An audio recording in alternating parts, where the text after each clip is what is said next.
correct. Just check to make sure I'm not telling you something wrong.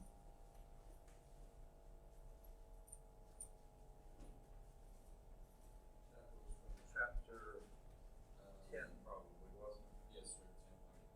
10.2. Which number was it? Number 3. What? 3. 3?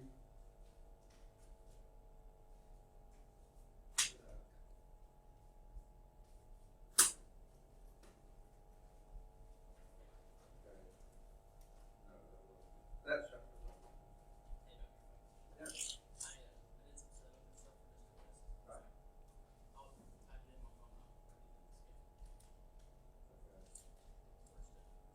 Right, okay. You need to get an office. Oh, okay, okay, okay. Yeah, thanks. Okay, number 3. Yeah, you'll have an expression with numbers or operations, and the only thing other than that will be a capital N. Plays that line. Probably get it.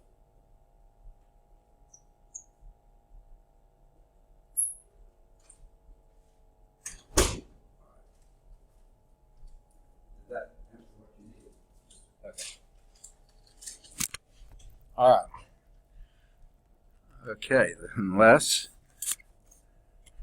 All right. I don't know how that happened. Okay, that's where we left off. Now, at least in my memory, this is where we left off. Now, let's see. I know I explained to you, but the others that are in the class may not have heard.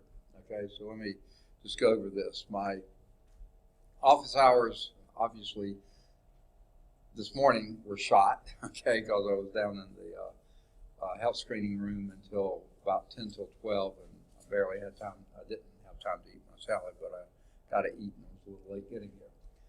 As soon as I finish my 3:30 class this afternoon, I've got to head to the Birmingham campus, so I've got a little bit to do in the office first, but other than that, I'll be gone. So I will have office hours this afternoon. They'll be on the Birmingham campus, not on the Bessemer campus. Tomorrow, there's a good chance that I'll have to run over to the Birmingham campus again between 10:45 and 12:30 because I'll have to go get keys for a vehicle that I'm taking to Opelika on Friday. So it could be my office hours are shot tomorrow too, or at least a group of them. And then on Friday, no office hours at all. Last Friday I had an infusion. This Friday we got math meetings down in Opelika at Southern Union State Community College. So we'll be leaving campus over there about 6 in the morning and getting back about 6 in the evening. Won't be there for any office hours then.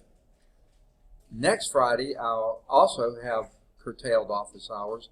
I've got my annual physical from 8 o'clock, so hopefully I'll be through by 9 and be able to get to the Birmingham campus 9:45 to 10 o'clock, something like that. So I just want to let you know, office hours are a bit weird the rest of this week and the end of next week. All right, any questions, other questions? Okay. I think this is where we left off. Is this your memory too? Yeah. Right. The unit vector, and they call it E sub v.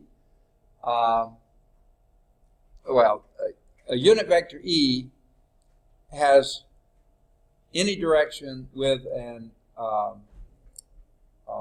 magnitude of 1. Okay?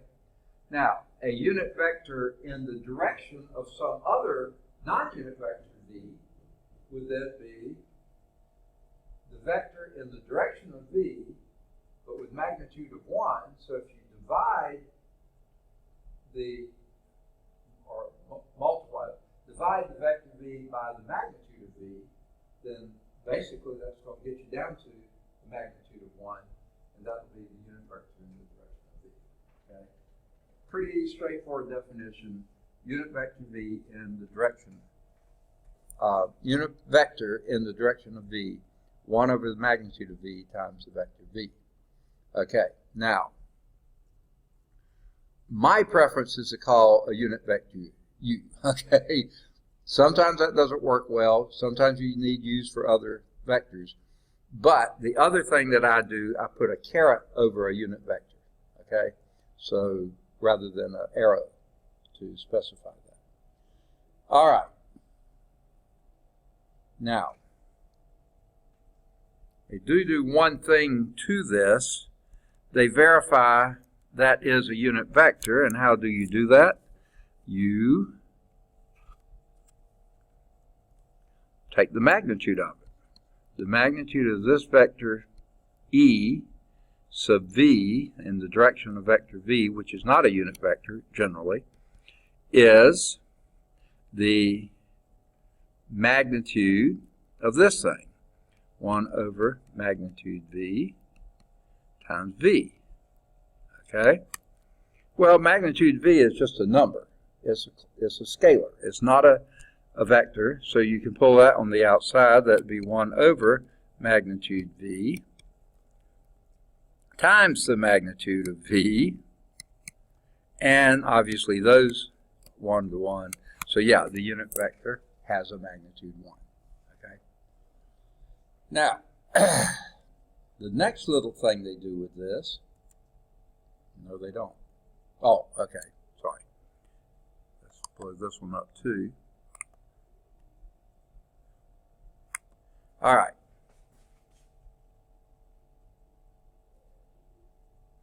This is the illustration I think we used last time. I think I jumped ahead. But anytime you're on the unit circle, centered at the origin, radius 1, anytime any vector in any direction that's along that is, by definition, a unit vector because the radius is 1. The magnitude of that vector is 1. And because the cosine is the adjacent over the hypotenuse, that would be, for this angle theta, that would be adjacent over hypotenuse. The cosine of that angle would be that. Well, the adjacent is, if this hypotenuse is 1, the cosine of this angle here, which is the same as the opposite of the cosine of the angle here, because cosine is negative in this quadrant, and this is the reference angle. So the cosine of this angle here will be the length of the adjacent side here, which is negative, divided by 1. So cosine is equal to that length here, your x. That is cosine. Sine will be the vertical. Okay? So therefore, the coordinates of this point is cosine for x, sine for y. That's we did, I think, before we left last time. Okay?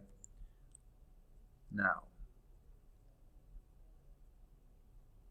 the slides are a little mixed up here. Yeah, okay. Quite a bit mixed up, but I'll try to follow through them the way they go here. Now, here's what we're indicating here.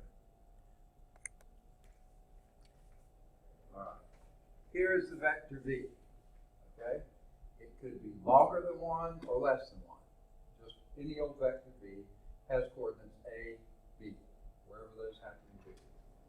The unit vector in that direction would be e sub v, okay? And that unit vector is going to have the same direction, okay? The same angle theta. It's just going to have a magnitude of 1. That's the picture of what we're doing there. So if you take this vector here with magnitude b squared plus a squared plus b squared, basically, okay? Divide it by the square root of a squared plus b squared, and then you'll have magnitude 1, and that's your unit vector here. So that's why this vector divided by its magnitude will give you a unit vector in the same direction as that vector. So it's just an illustration of what we were talking about in the first slide. Finally, now we get to the next sort of beige equation here. All right. Now, keep in mind that vector we just had, vector v, with components A, B. A on the X, B on the Y. That's equal to the magnitude of V, which is going to be the square root of A squared plus B squared. Okay? Times the unit vector of V, which is in that same direction. Okay? Marcus is here. Okay? So half the class is here. I don't know where the other half. My Y chromosome showed up. Where my X is. Okay. It's the magnitude of V in the direction of east of V. Okay? Now, they didn't tell you what that was, but that is square root of A squared plus B squared is magnitude V. But this vector, remember, is cosine theta sine theta. If you go back 2 slides into the last slide, you'll see that. This is the unit vector there. And these are all representations of the same thing, okay? So I really don't see what they're getting at with it, except those are all the ways you can express that. Now, the one thing they did differently in your text from in the old text, and I'll show you here, is they put this as V1, V2.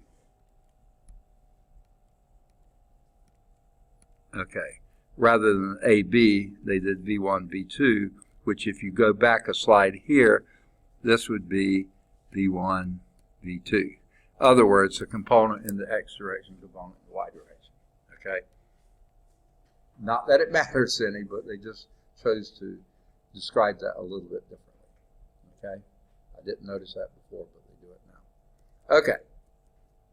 That being done, let's do example 5. I think this has to do with that. Find the unit vector in the direction of V equal 3, 5. That's not the same one, okay? This is just, while we're here, let me go on and do this.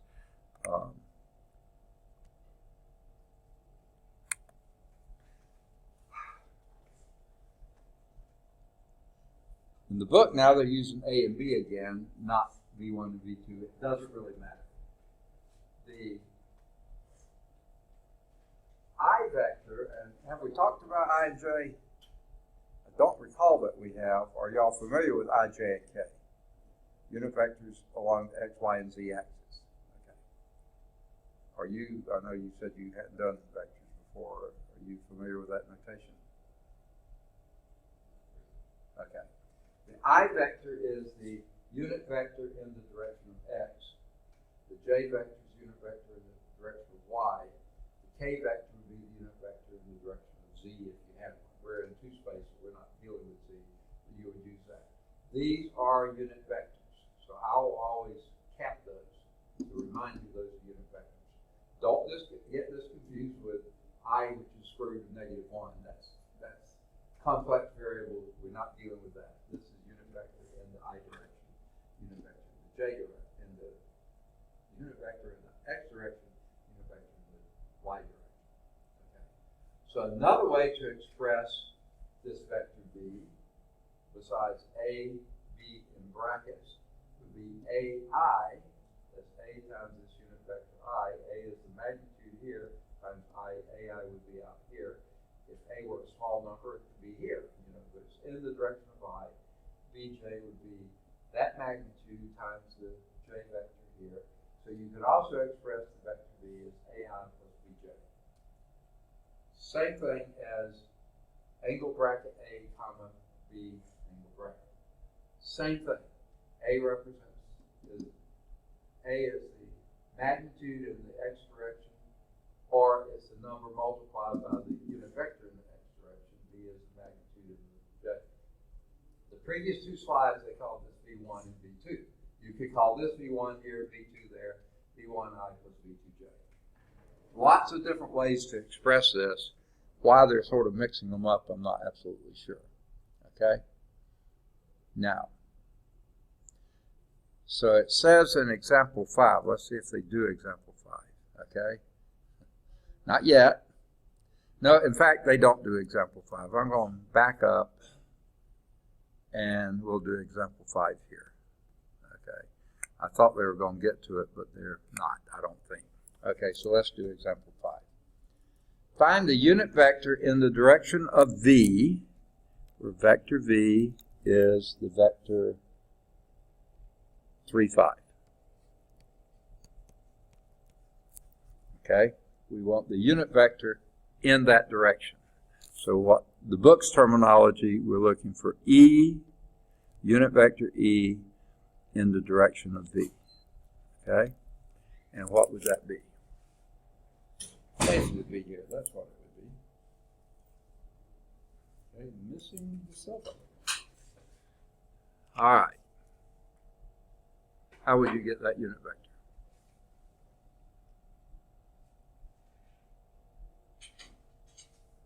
Anybody? Huh? Okay, the magnitude of V would be what?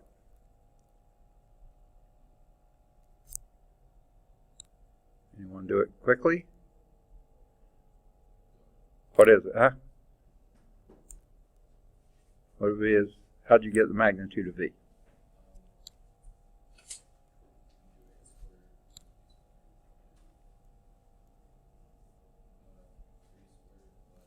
Three squared plus 5 squared, which would be 9 plus 25, and that would be square root of 34, right? Okay? So what do you do with that? We found the magnitude of V.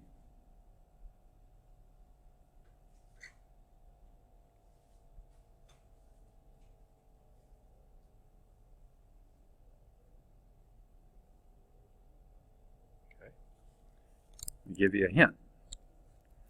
3 over root 34, comma, 5 over root 34. You just divide the vector V by its magnitude. Now, if you're not convinced that's a unit vector in the same direction, I mean, I sure hope you see that's in the same direction. The tangent of this would be 5 over 3. The tangent of that would be 5 over 3. Divide this by that and get 5 over 3. So yeah, same tangent, same direction. Okay? The other thing, you would need the magnitude of this to be 1. Obviously that isn't 1, but the magnitude of this would be this thing squared, which would be 9 over 34 plus 25 over 34, or 9 over 34 plus 25 over 34, 34 over 34, and sure enough that's 1. So yes, this is the unit vector in the direction of V, magnitude 1. Got it? This to me makes a little more sense to write it that way. I think they just write it, no, they do it that way too, okay? They put V over square root of 34, but that's really probably the easiest way to do it. All right, now we're ready for the next slides, okay? And that would be illustrating the unit vectors, okay? We've already looked at that. Here is the definition of those unit vectors. Okay.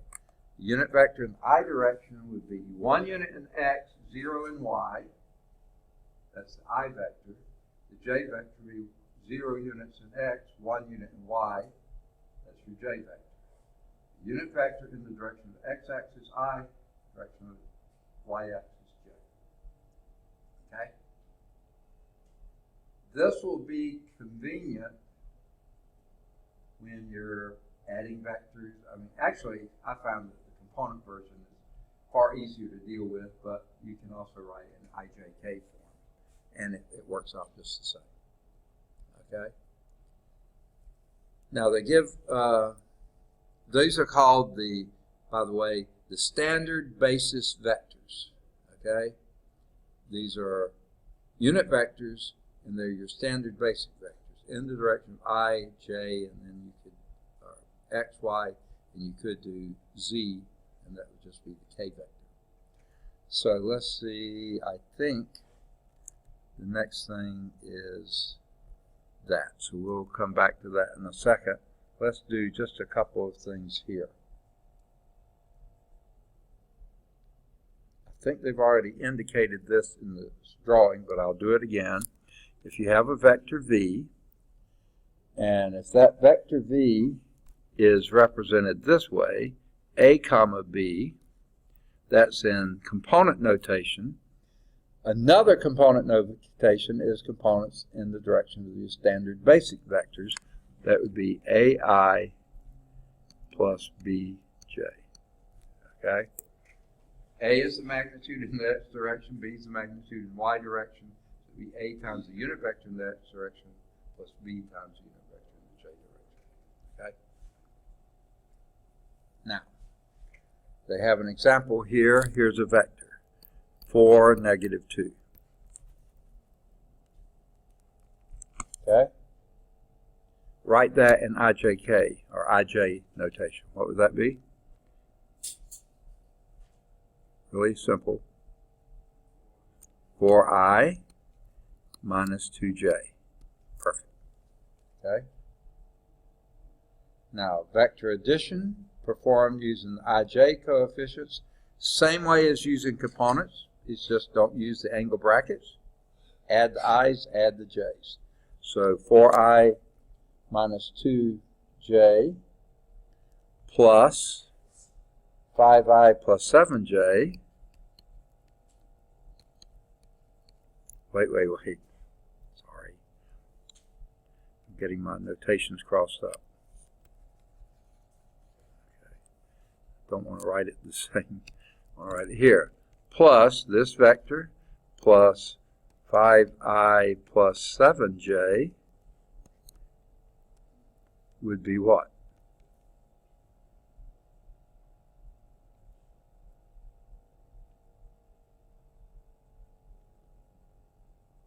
What would that be? 4i minus 2j plus 5i plus 7j. 9i plus 5j. You got it. Just as if you didn't have those there, you just had components. 4, 2, -2 plus 5, 7. Add the x's, add the y's. Same thing here.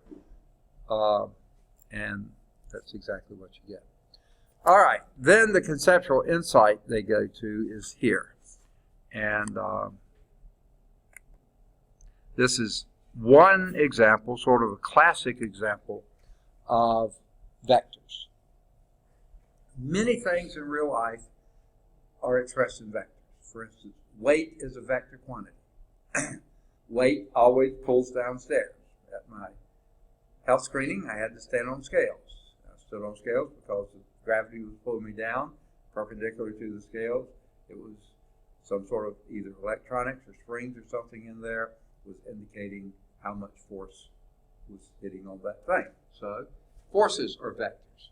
Velocities are vectors. Accelerations are vectors. Displacements are vectors. Lots of things are vectors. Some things aren't, like work and energy. Those are scalars. But lots of things are vectors. So here's an airplane traveling with a velocity v1, but it happens to be flying in a pretty strong wind, velocity v2.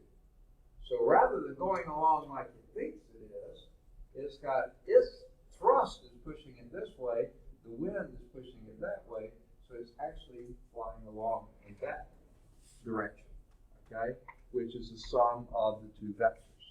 Okay, the resultant vector of the vector sum v1, which is its thrust velocity, and v2, which is the external wind velocity. So that's an example of that. Force, velocities, accelerations, displacements, all those are vector quantities. Okay, so we'll can that. That's just a conceptual insight. Let's move on to example 6, which is another force problem. Okay, not velocity problem, but force problem. Okay. Now, find the forces on cables 1 and 2, as labeled there, in this figure. Okay? Now, we got a 100 kilogram mass pulling down this way. Now, that's a mass, that's a scalar quantity, not a vector quantity. Okay? It's located right there, 100 kilogram mass. You have cable 1 coming this direction, 55 degrees with the horizontal there. Cable 2 is coming this way, 30 degrees with the horizontal there. Okay? What we're asked to do, find the forces on cable 1 and cable 2. Now, what forces do you see in this problem? This is getting into physics. If you haven't had physics, this may be a little new to you. What forces do you see acting? Gravity is pulling where? Straight down. So let's put that. Do you happen to know, well, I'm going to have to, do you happen to know the formula for gravity? Okay, F is equal to mg, where g is 9.8 meters per second squared. And since we got this in kilograms, the force downward, which will be in newtons, would be the mass, which is 100 kilograms. Standard unit for mass in the SI system is kilogram, times 9.8. Now, do you use another digit or you go with 9.8? Yeah, that's the one I usually use too. Mass, meters per second squared. That's the acceleration due to gravity. Mass times acceleration is a force. So this is downward. That would be 980 newtons. Downward. Okay? Now, go make an assumption here that this is hanging there freely in equilibrium. Okay? Now we got two other forces here, and this is what we're looking for. The force in cable 1 and the force in cable 2. We'll call that F1 and F2. We'll call this Fg for force due to gravity.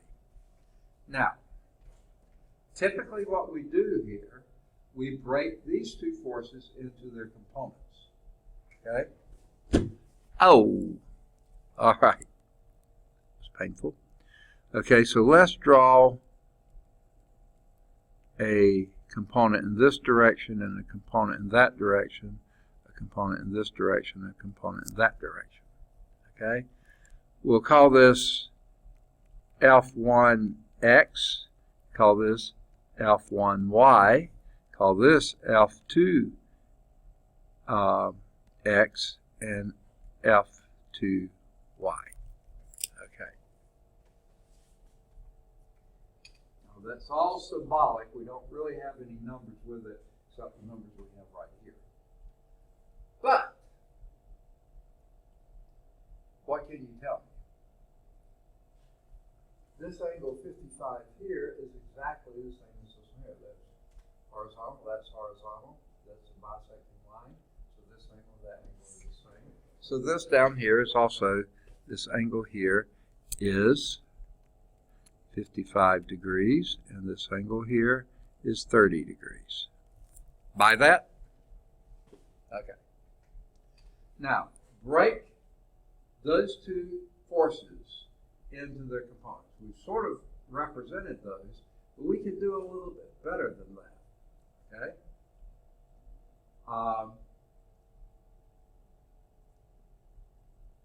And that would be the horizontal force here in the x direction. Well, let's write down the relationship there. The horizontal is the adjacent side here, so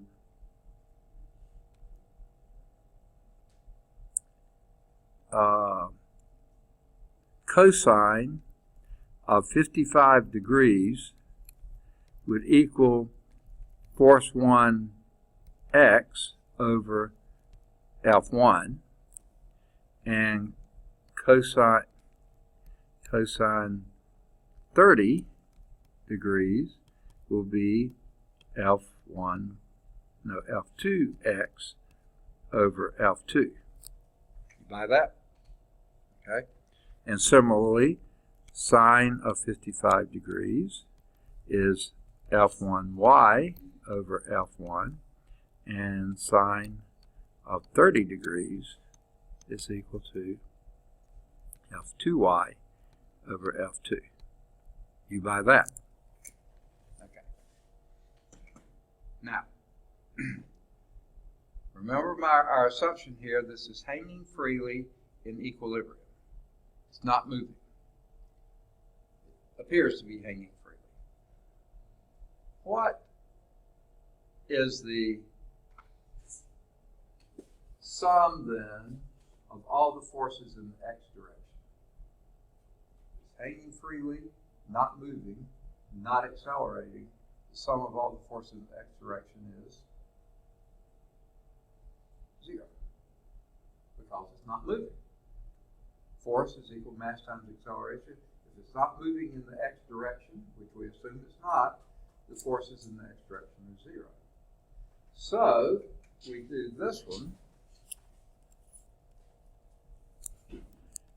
F1x is equal to F1 times the cosine of 55 degrees, and F2x is equal to F2 times the cosine of 30 degrees. Okay? Now, according to the picture, F1x is a negative number and F2x is a positive number, right? This one's positive, this one's negative. So we're talking the magnitudes of F1 and F2, not any direction associated with magnitude. Okay? By that. Okay? The sum of those two has to be 0. It's not moving in the x direction, which basically says F1x, talking in terms of magnitude, F1 cosine 55 degrees is equal to F2 cosine 30 degrees. You buy that? The magnitudes are equal and opposite. Okay? And if you leave the signs out of there, the sum of those is 0, but you put those together, add F1 cosine 55 to both sides, that's what you get. Buy it? Okay. Actually, I think I want it in the other form, but just that's, to me, a little easier to see. How about the sum of all the forces in the vertical direction?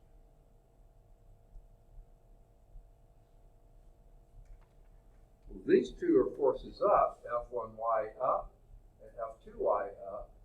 And since it's not moving vertically either, okay, that must equal F3, F sub G, which is 980 newtons. So, I think I'll go back to the original way I was going to do it.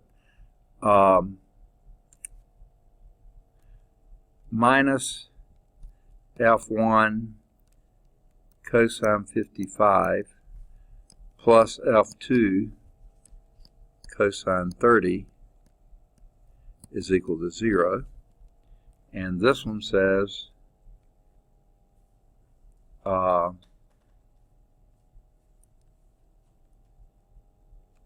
F1, the y direction here, sine 55 plus F2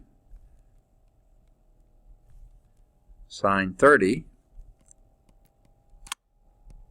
that's the component in the y direction here, that's equal to 980 newtons. Right? Right? Would you say that describes the problem? Okay. Sum of all the forces in x direction are 0, sum of all the forces in y direction are 0. So this is what we got. Now,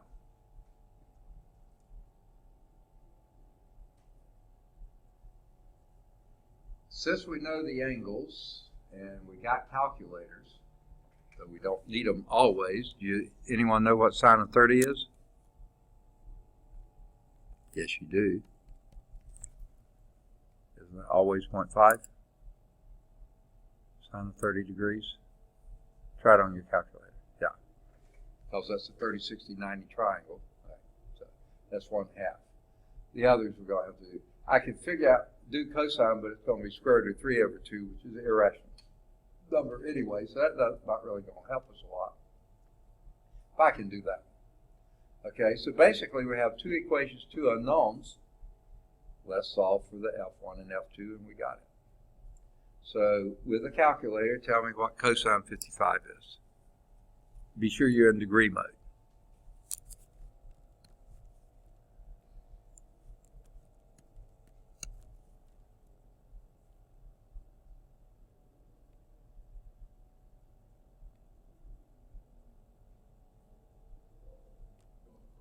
Cosine 55, right? Degrees. Say that again. 0.57. Did you have some more digits? Okay, 357. Okay, that'll be good enough.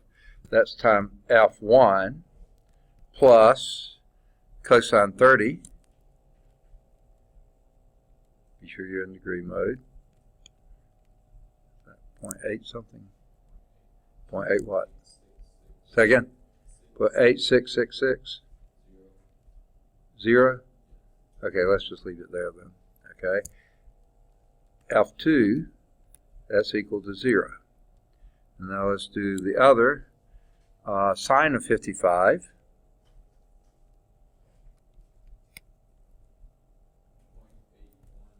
0.815. Second. That 5's a 9.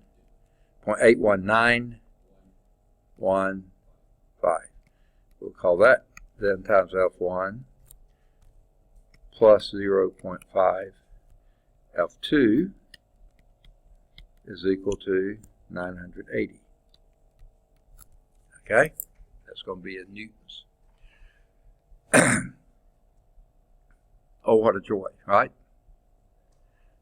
What we're going to do now is solve two equations, two unknowns, without using matrix algebra, but you could, okay? Multiply this top equation by 0.81915 and multiply this equation by 0.57357, okay? And what you'll do, you'll get the same value but opposite signs, right? Okay? Do that. We know those two will add to 0, so let's just go straight to the next one. 0.81915 times 0.866. What does that give you? 9 what? 3. Okay. F2 is equal to 0. And do this one, I can't read my writing there. 0.57357 times 0.5. I think I can almost do that in my head. 0.28667. Second. 85. F2 is equal to 0.5737357 times 980.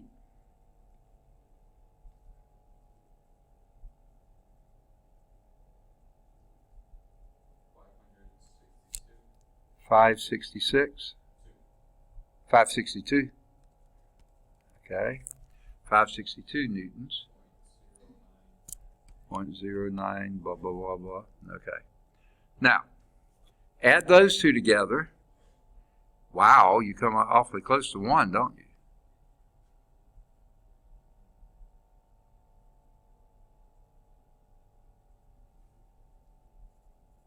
Interesting. What you get? Add those two coefficients together.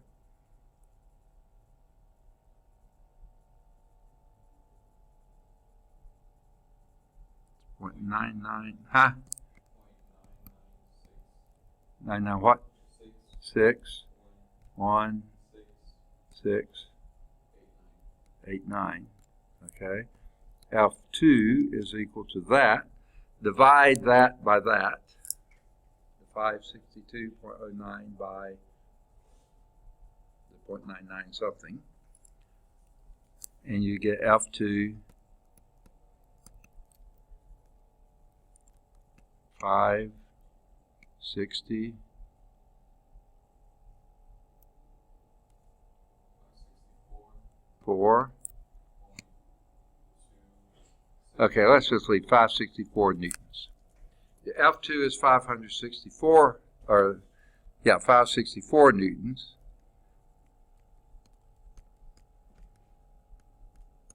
Okay, now let's go back and plug that in here and do F1. In fact, let's plug it in here, up here. Plug that in here, 564, and divide that by cosine 55. Okay, so 564 times cosine of 30 divided by cosine of 55, and that will give us our F1.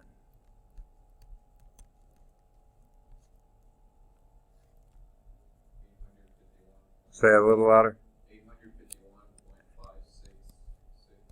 851.566. Okay, let's take 852 newtons. Okay, does that kind of make sense? The force here looks like it's got to be greater because this component is greater than, this would be the heavier load, that would be the lighter. Okay? Sure enough, that's looking like it. Let's see what the book got. 852 newtons for F1 and 564 newtons for F2. Good for them. They seem to have gotten it right. Okay. See how that works? Now, looks like the book did some other rather strange things, but basically you're combining components. That's how you do vectors. And they seem like they went around the ear to get there, but, you know, I think we got there just as directly. Make sense? Okay. Now, they say we close this section with the triangle inequality. Okay, by the way, now here's what they did. Let's go back to this. Oh, okay. Here's what they did. They calculated the angle in between. So let me clear some of this out of here. We got the same answer. Okay.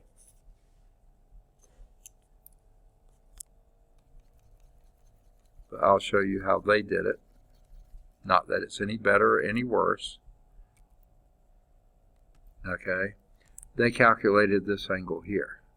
Obviously 55 plus 30 is 85. Subtract that from 180 and I think you get 95. Is that right? No, they get 125. How did they get that? Oh, no. Yeah. This is 95 degrees here. But that's not what they did. They added that to the 30 that they got here, and that gave them the 125. Looks like they're going around the elbow to get to the ear, but it works. And you can follow their math, and it does indeed work well. I'm not sure I would have done it that way. I think using what we call in physics a free body diagram, that makes the whole thing a little bit easier. Same numbers, it's just a lot more work to get there. Okay? Now,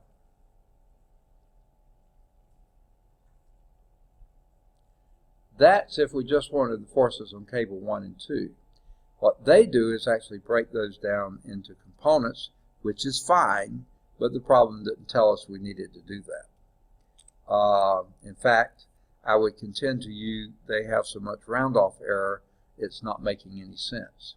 If you look at the bottom of the page, 631, they have the x component of F1 being not quite the same as the x component of F2, and for that to be in equilibrium, they've got to be the same. So basically, they've introduced round-off errors. If if you round that to 3 digits, like we did, those would then be the same, minus 488 and positive 488. Okay? The other two should add to be 500. The y component should add to be, what was it,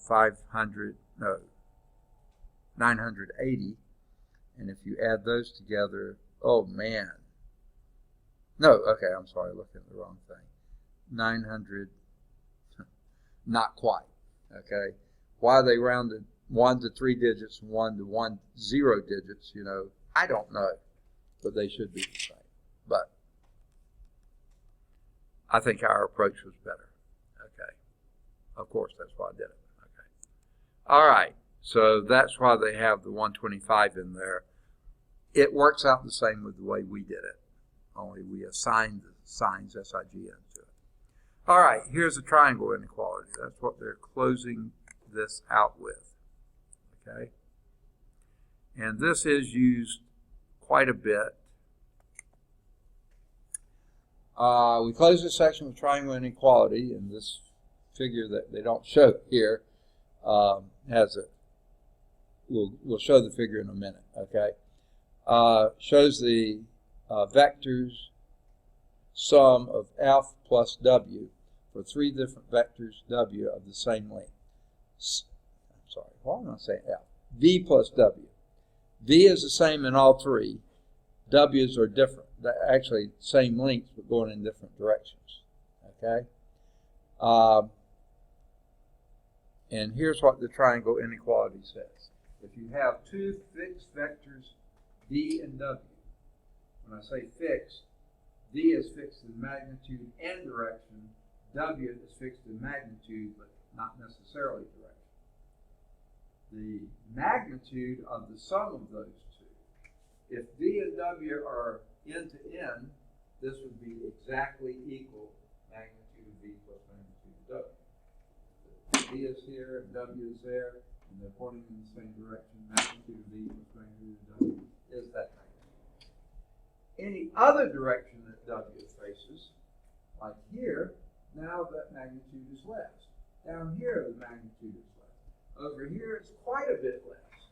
So basically what they're saying, the vector sum, the magnitude of the vector sum of 2 vectors, always is less than or equal to only when they're lined up exactly the magnitude of v plus the magnitude of w. This holds only if magnitude of v is 0.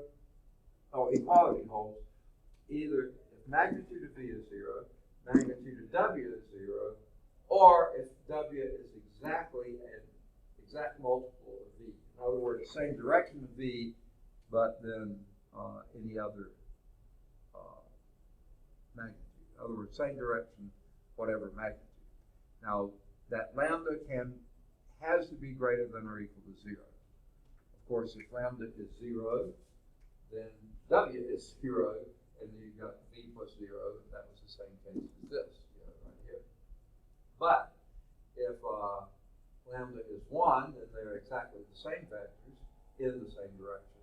Anything else, w is in the same direction, but either greater or less or length. So yeah, that works. The equality is only if they're in the same direction or either one of them are 0. Okay? Now, here's the picture that shows that.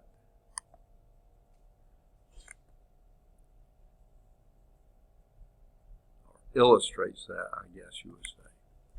Same v's in every case. Okay, same magnitude, same direction. W is the same magnitude in every case, but different directions. Now, if W was in the same direction as V, then V plus W would be exactly equal to magnitude of V plus magnitude of W. But when it's off just a little bit, or a lot more, then your V plus W is always less than the sum of this and that. Okay? Magnitudes of it. The greater the angle, basically your sum gets less and less and less until finally when W is in a straight line this way, then that's when the minimum value. The maximum is when W is like here, resultant then would be something about like that. The minimum value we would get. And that would be the difference between the magnitudes. All right. Does that make sense? Don't know why they're mentioning this now. We will use it later. It's not going to be a crucial thing. Okay. There is a summary. Well worth reading the summary. Good information. Probably has more bullets than most summaries this text has had so far. Okay? Let's look at the preliminary questions in 12.1 exercises. Okay? Let me make sure there's no other slide. There's not. Okay. Answer true or false. Every non-zero vector is A, equivalent to a vector based at the origin. True or false?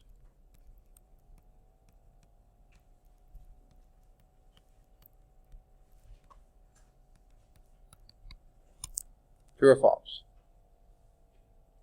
Every non-zero vector is equivalent to a vector based at the origin.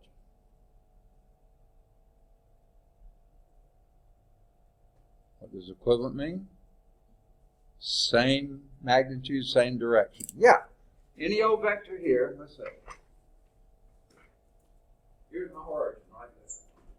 Here's the vector right here. Just scoot it down there, and it's equivalent to a vector right there. Okay? So that should be true. Everybody agree? Any doubts? Can you think of a way it's contradicted? Okay, the B one. Every non-zero vector is equivalent to a unit vector based at the origin.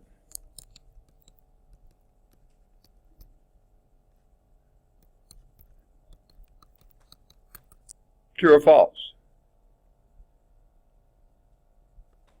False, because not every vector is magnitude 1. Unit vectors are always magnitude 1, so that would be false. Okay? All right. Every non-zero vector is parallel to a vector based at the origin.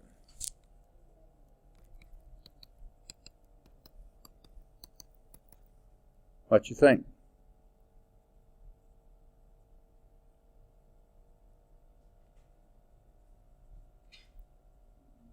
What you think? True. I would say so too.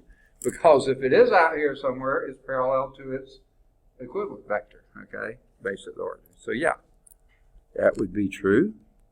And D. Every non-zero vector is parallel to a unit vector based at the origin.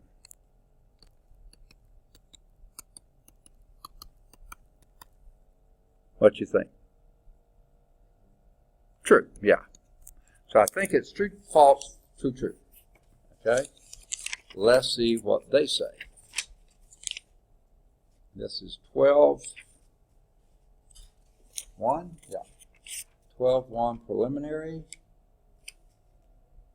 True, false, true, true. Good for them. Okay? They got it right. Okay. Number 2. What is the length of minus 3a if the magnitude of a is 5? What is the length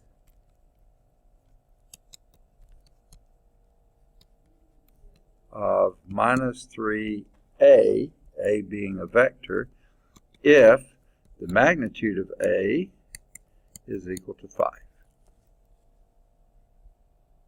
What you think? 15, absolutely. Lengths are always positive, okay? So if you have something that's 3 times, even if it's in the opposite direction of A is magnitude 5, then that's going to be magnitude 15. Good for you, good for them. Okay. Number 3.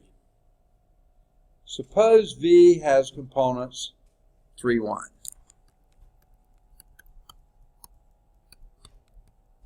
Okay. How, if at all, do the components change if you translate V horizontally 2 units to the left? How, if at all, do the components change if you translate V horizontally 2 units to the left? What do you think? Say again? Okay. Now, I think you need a representation here. It's 3, 1.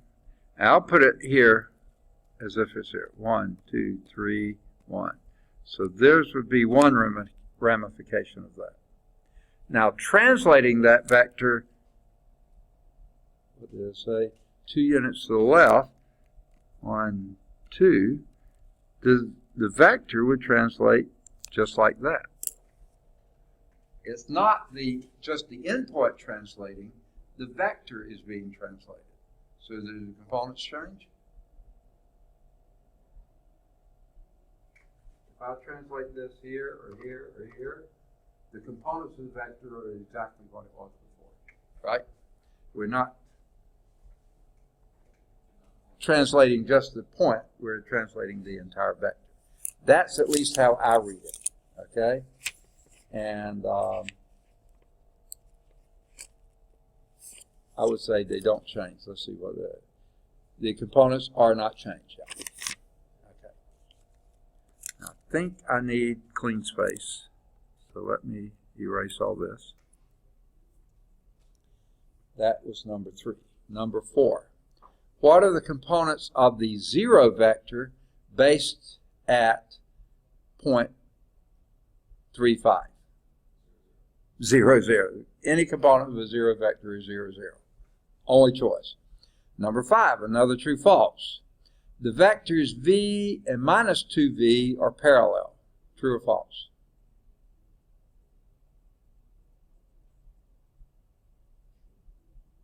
What you think?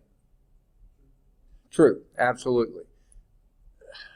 If you're trying to get picky, you could say they're anti-parallel, meaning they're pointing in the opposite direction, but you know, that's not really a definition. They are parallel.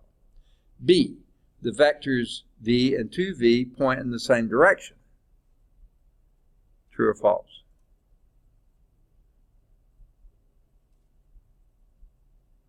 False. They definitely don't. They point in the opposite direction because of the minus sign. So let's see if indeed they got those two right. They got true false. Good for them. Okay. And then finally it says explain the commutativity of vector addition in terms of the parallelogram law. Now, there's not got an answer in the back, but if you were adding these two vectors, which might you do, you could add this one and then add this one to it, and you get here. Or you could take this one and add this one to it, and you get there. Yeah, you're just doing the upper or the lower leg of the parallelogram. They're the same, okay? So that's basically all they're saying for that. Make sense? All right, homework exercises here would be either 1 or 3 or both, either 5 or 7 or both, either 9 or 11 or both, any of the odds 13 to 17, any of the odds 19 through 27. I do several of those, by the way. Either 29 or 31, either 33 or 35 or both. You can do both if you want. Either 37 or 39 or both. Any of the odds 41 to 47.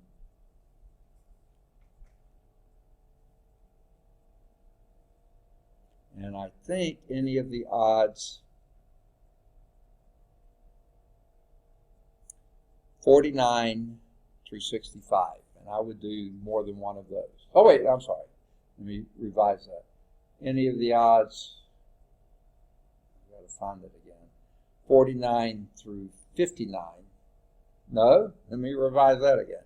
49 through 53. And I do either 55 or 57, do 59, and do 61. Okay? And then either 63 or 65. Okay? So I said do several, specified how several. Okay, there are further insights and challenges. If you're interested in doing those, knock yourself out. Okay? So let's see.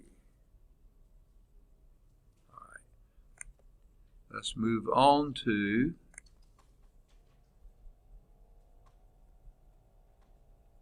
12, 12.2. And all we're doing here is going from 2 dimensions to 3 dimensions. Okay? If it'll ever come up. Acts like it wants to, but nothing's happened so far. There we go. Okay.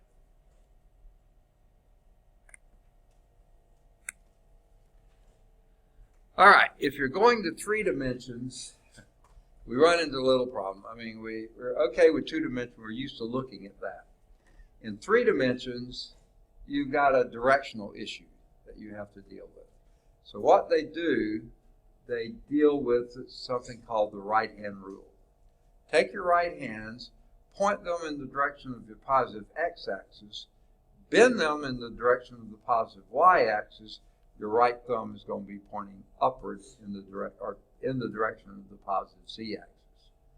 If you flip them over, x is going this way, y is going that way, then z would be going down. Positive x, positive y, positive z. This would be positive x, positive y, positive z. This would be positive x, positive y. They should put the z down here. Positive z would be here. Okay? They just labeled the axes, but they didn't say which was positive. Okay?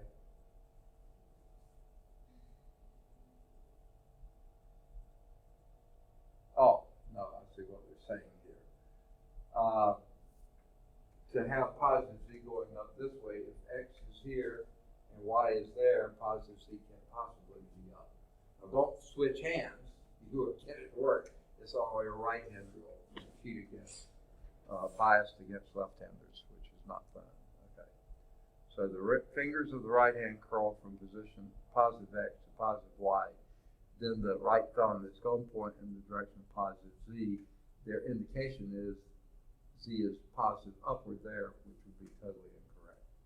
So that's why they said that is not satisfy the right-hand rule. Okay. Now,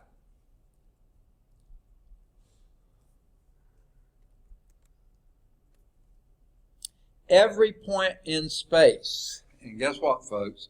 Space is only 3-dimensional. Now, you hear people talk about in space and 5 space and, having time as a dimension, but really, in reality, we only have 3 dimensions. We live in a 3-dimensional world, not 2, not 4, not 17, only in a 2-dimensional world.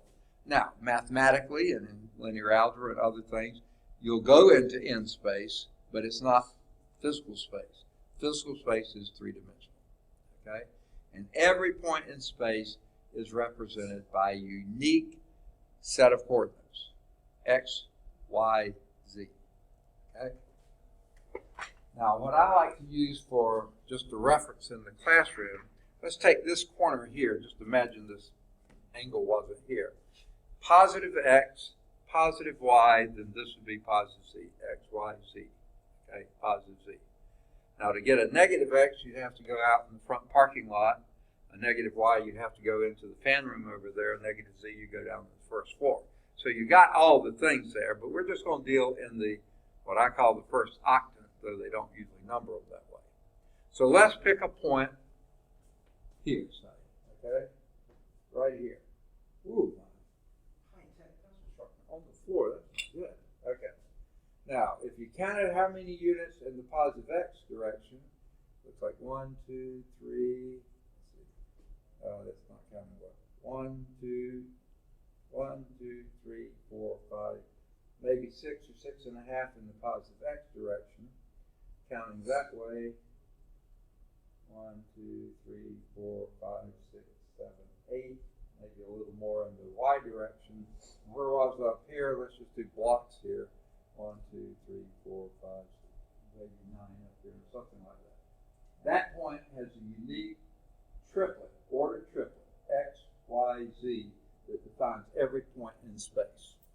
Everyone. Okay? That's what this block here is representing.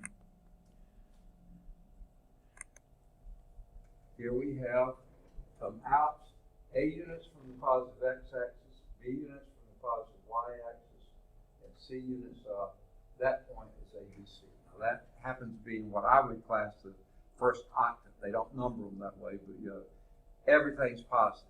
If you're back here, your A would be positive, your B would be negative, and depending on how far above or below the XZ plane, your C could be positive or negative. If you're back there, then the X would be negative, Y could still be positive or negative if you're back here, and Z could be positive if you're up there, negative if you're down there. And you can go to all 8 octaves and determine the different combinations of the signs. But every point in space is identified by a unique ordered triplet. On a plane, ordered pairs. In space, ordered triplets. Okay? Now, oh yeah, and they do call it the first octave, though they don't number the others. Okay. Or at least I've never seen them numbered. Okay. Now, this is just background stuff, so when you're talking about the stuff, you know basically what the reference is. In the XYZ plane, right-hand rule here, X this way, Y that way, Z up, okay? This is called the XY plane. Okay, this is free space. There's the XY plane. Z is equal to 0. That's where we were living when we were on two-dimensional space. Just always having Z is equal to 0. Okay. Now, if you set Y equals 0, then you're in the XZ plane. Okay. And if you set X equals 0, then you're not back or forward. You're in the YZ plane. That defines the YZ plane. Now, any other value, Z equals, say, 7, would be up here, parallel to the YZ plane, but 7 units up. Y is equal to 3, you'd be in front of this one. 3 units in front, still parallel to the XZ plane, but Y is always 3. And X equals, say, -2, you'd be back here somewhere, parallel to the YZ plane, just moved back in the negative direction. Okay? That's how we make our way around through space. Okay? And then you can have planes that are all sorts of angles. Those are just the two-dimensional planes determined by our coordinate axes. Okay. Now, can we talk about the concept of distance in 3 space? Well, if you remember what distance was in 2 space, you'll see it's just a logical extension there. So let's say you have 2 points. They're both in R3, and that means basically your 3 space, X, Y, Z. That's what we call R3. All real numbers on X, all real numbers in Y, all real numbers in Z. That's where the R comes from, real numbers. So what if you had a point P, A1, B1, C1, could be all 3 positive or 2 positive, 1 negative, 2 negative, 3 positive, 2, yeah, whatever, okay. And then some other point Q, which is A2, B2, C2, and again, any signs you want to assign to those. What would you mean by the distance between the 2 points? Now notice here, they put absolute value bars, okay? I'm a little more used to having the double bars like magnitude, okay? But they're using just those, so that definition is fine. The distance between those 2 points, and notice they put a minus sign there. In other words, you're at P, but you're coming from Q, so that's the distance, okay? Then that would be the square root of, just like we had before, don't think it's going to be a cube, it's not. The square root of the A2 minus A1 squared plus B2 minus B1 squared plus C2 minus C1 squared, square root of all those added together, that's the difference of P and Q. Does anything look a little awkward to you on this? Does it matter which you put first, P minus Q or Q minus P? No, it doesn't, because if you reverse those and reverse each one of those, you've got a number that's squared, same magnitude, it just will change the sign. When you square it, it's going to be positive. Square that, it's going to be positive. Square that, it's going to be positive. Adding three positives together, take the positive square root. No, it doesn't matter which one you put first or second. It really doesn't matter. I mean, frankly, to me, what looks strange to me, you're saying P minus Q, but then you're doing the components of Q minus the components of P. It doesn't matter, okay? I would have written it either this is P minus Q or flip each one of those if you do a P. Yeah, but it doesn't matter, okay? Not in the distance formula. It will matter when you're naming vectors, but it doesn't matter when you're doing distance. Make sense? Okay. Now, this I think, this is a proof, okay? This is part of the proof, so let's zoom in and look at it. Whoa. I don't think I can see it all, can I? So let's just do this part first, and then we'll do the next part second. Ew, okay. What we're trying to do is computing the distance from P to Q. Okay. Well, let's just start with P to R. That's in the, assuming this is your X, that's your Y, and this is your Z. Okay. If you assume that, then you don't have to have P on the X-axis. In fact, it probably isn't, or else the component somewhat would be zeros. But that's parallel to it anyway, let's say that. Okay? Then, what you're doing is, let's first take in the plane where Q doesn't vary. I mean, where the Z value doesn't vary. Here you got C1. Here you're at the same level C1. Here you're at C1. Everything in this plane is at Z is equal to C1. Plus or minus, doesn't matter. Okay. But you're going from A1B1 to A2B2 on that same plane. Well, we know this. This is the difference between B2 and B1. This is the difference between A2 and A1. And again, these are absolute values here. So when you square this plus the square of that, that gives you square root of the hypotenuse. So take the square root of it, and you've got that. Okay. So this length is the square root of A2 minus A1 squared plus B2 minus B1 squared. That's what that is. Okay. Now we want the length here. No, I'm sorry. We want the length from here to there. Well, this length is C1 to C2. A2, B2 are exactly on top of each other, but C2 is on, they're the same value.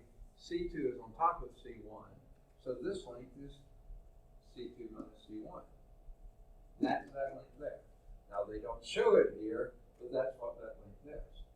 So if this one is the square root of A1, A2 minus A1 squared plus B2 minus B2 squared, and then this is C2 minus C1, then the length from here to here would be the square root of the three of them put together. And I think that's what the next slide shows. Yeah. Okay. Let me see if I can get it a little further so you're not distracted by what you had there. So this is showing exactly, now they're showing C2 minus C1. And then to get this length, it's the square root of this thing squared, which is just going to be, you lose the square root sign, plus the square root of this thing squared, and that's going to give us exactly the square root of the difference of all of those squared. And it doesn't matter which order. A2 minus A1 squared plus the square root plus B2 minus B1 squared plus C2 minus C1 squared, square root of all those. And that is your distance between those. Okay? So you basically are just doing 2 steps of what you did in the plane. All right.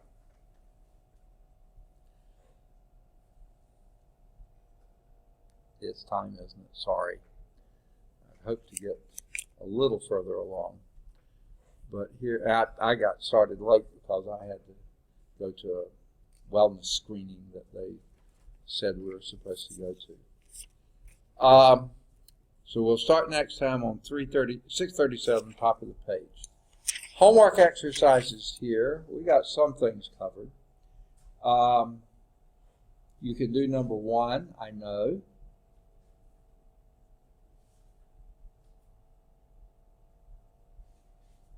I think you can do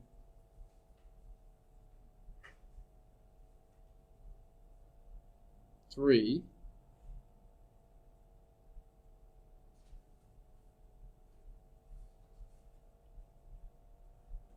Okay, let's stop there. We'll pick up the rest of those later. I know you can do 1. I think you can do 3 of it as well. Okay, plus the ones we had in the other. All right, we will pick up and go from there next time. It's unbelievable. It's already Wednesday this week, isn't it? We'll see you next week. Have a good weekend. And this is a pretty short section, I think, so should finish 2.2 next time. 2.3 is not that long either, so we should go along at a pretty good pace here. Okay, so we'll catch you next week.